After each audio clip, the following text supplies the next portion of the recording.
CM Bhupesh Baghel के गृह जिले दुर्ग में बुधवार को पीसीसी की बैठक हुई। बैठक में आगामी निकाय चुनाव समेत तमाम मुद्दों पर चर्चा हुई। तो वहीं बैठक में बीजेपी को घेरने की रणनीति भी बनी। बैठक के बाद कांग्रेस प्रदेश अध्यक्ष मोहन मरकाम मीडिया से मुखातिब हुए और बीजेपी पर जमकर निशाना साधा। मोहन मरकाम ने कहा कि जहां जहां चुनाव होते हैं बीजेपी वहां धर्मांतरण का मुद्दा उठाती है।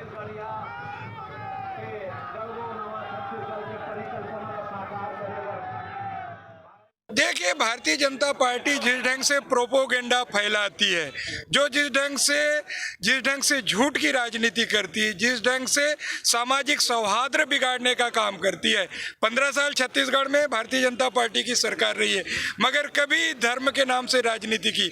अभी सत्ता में जाने के बाद उनको यहाँ लोगों का धर्मांतरण याद आ रहा है। 15 साल के कितने प्रकरण दर्ज किए। मैं पूछना चाहता हूँ भारतीय जनता पार्टी के नेताओं के, जहाँ जहाँ चुनाव होते हैं धर्म के नाम से जातियों को बांटने का काम, लड़ाने का काम करते हैं।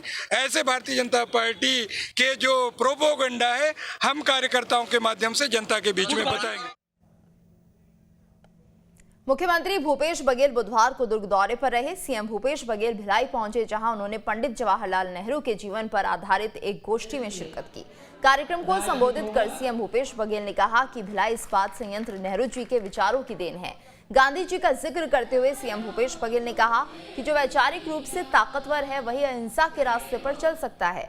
इस कार्यक्रम में प्रदेश कांग्रेस प्रभारी पीएल पुनिया, प्रदेश अध्यक्ष मोहन मरकाम, गृह मंत्री ताम्रध्वज साहू, मंत्री कवासी लखमा, मंत्री शिव डहरिया, प्रेम साय सिंह टेकाम भी मौजूद रहे।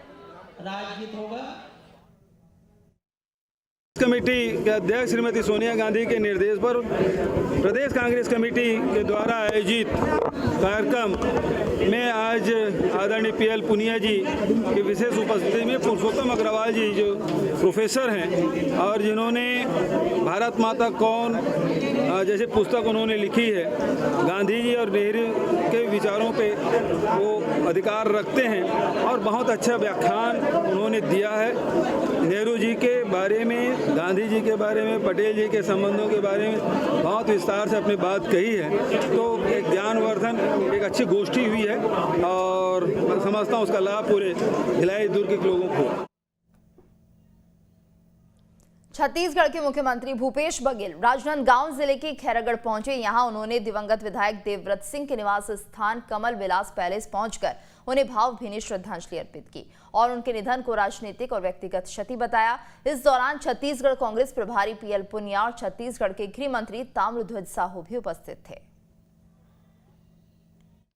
रानी साहब के देहावसान के बाद जो सीट रिक्त हुआ, उसके बाद 94-95 में वो विधायक बने, हम लोग 93 में। तो साथ ही साथ मध्य प्रदेश में, छत्तीसगढ़ में साथ में राजनीति की। आखिरी दौर में जरूर वो दूसरे दल से चुनाव लड़े, लेकिन तब भी उनका साथ रहा और एक उनके जाने से एक अच्छे राजनेता को तो हमने खो दिया, एक अच्छे मित्र को भी मैंने खोया। व्यक्तिगत खैरागढ़ को तो नुकसान हुआ, राज परिवार को भी अपूर्णीय क्षति हुई है, लेकिन व्यक्तिगत भी क्षति के रूप में देखता हूँ।